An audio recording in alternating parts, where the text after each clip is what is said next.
Going on, everybody? It's Tony O here. It's 7:45 right now on Friday. I just wanted to check in. Last couple days, just been wanted to go over the trade with Chris Paul. I'm a huge Clipper fan, so this kind of hurt a little bit. But when I looked into it, and I read reports on what they were looking to do and what Wes was willing to give Chris Paul. I mean, now it kind of makes sense on why they traded him. So it looks like Chris Paul traded to the Houston Rockets for Patrick Beverly, Lou Williams, Sam Decker, Harrell, Hilliard, Liggins, Kyle, projected first round draft pick and cash considerations. Cash considerations.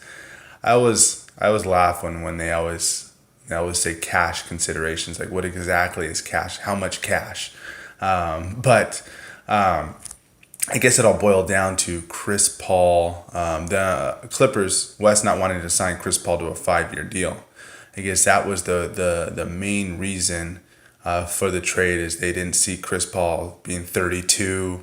I believe going on 33, but they didn't see a 5-year deal on him being his age, 32 years old. I mean, he would have been 37, 38 years old at the end of the contract. So I think from what I've read, is that the max they were going to do is the 3-year deal, but he didn't want to do that. So he opted out, but he opted out, then he opted back in, so the Clippers can trade him instead of not getting anything from him. So that's actually that was a pretty awesome thing for Chris Paul to do, because he didn't have to do that. He could have literally opted out, become a free agent, signed with the Rockets, and the Clippers get nothing. But he decided to opt back in. He mentioned the Rockets, playing for them, and to work out a deal with them, and that's what they did. So they got 7 players, first round draft pick, some cash for Chris Paul. So where does that lead the Clippers? Clippers still need to. They need a couple more key guys.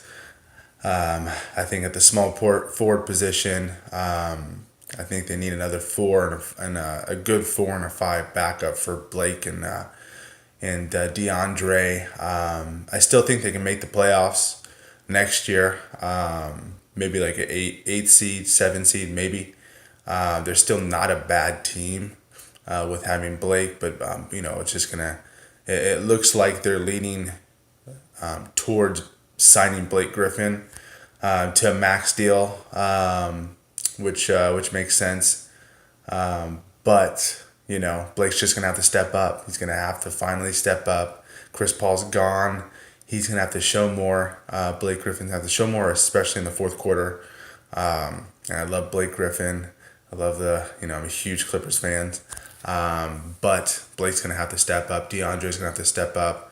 But it's going to be interesting to see what they do, if they do anything during free agency besides going for Blake Griffin. If they try to land anybody else, which they obviously need a few more pieces to be able to compete in the West against Golden State and the Spurs. Rockets, honestly, I know on paper a lot of people are very high on the Rockets right now. I mean, Chris Paul, great point guard. James Harden, phenomenal guard, phenomenal player. But I mean, let's face it. Harden doesn't play any defense. He plays 0 defense. His best career year was last year, which he was in the running for MVP, which he lost to Westbrook. Westbrook deserved that, by the way. I think averaging a triple-double the whole year should get you to the MVP. But needless to say, James Harden, I don't see, him going, he's going to have to go back to the 2. So his best year was last year, MVP run, with him being being the point guard, running the offense. So now you take that away. You have Chris Paul, who handles the ball a lot, and now which is going to take possessions away from James Harden. So that's going to be interesting to see James Harden, D'Antoni. They play that fast break type of offense. All offense, little defense. Chris Paul likes to slow the ball, the game down a little bit, but I mean, I think he'll adjust fine. But it's going to be interesting to see. But it's not. They'll be a good team, but they're not going to be contending. I mean, on paper, it looks good. It looks great because you got two All Stars. But